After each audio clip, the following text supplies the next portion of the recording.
Tuwing umaga, tayo ay nagligam-gam na asin.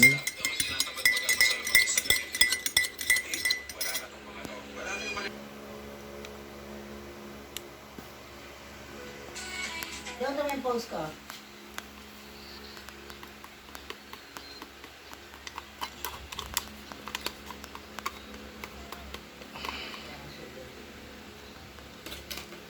Yan, tuwing umaga, ang ginagawa namin mag-asawa.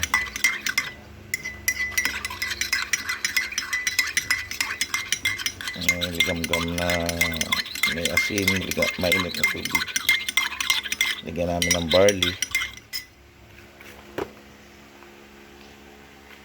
Yan.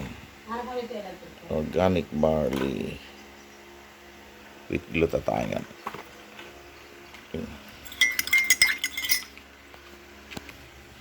Nilagyan natin ng normal na tubig. Haluin natin.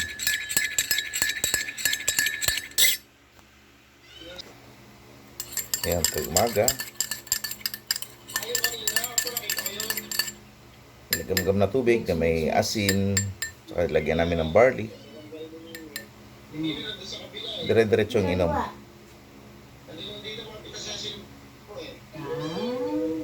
Ayan, nagluluto na ng pansit. Nagluto ng pansit mo ba pang ulam? Pang-ulam. Okay. Hindi na gano'n gitara. Para iwas stroke at malayo ka sa sakit karamdaman, hindi ka hirap dumumi kapag laging maligam-gam na tubig na may kunting asin. Lagyan mo pa ng barley o depende kung ano ilalagay nyo, malunggay o nasa iyo. Okay, salamat sa panonood para sa ating kalusugan. God bless po. Bye-bye.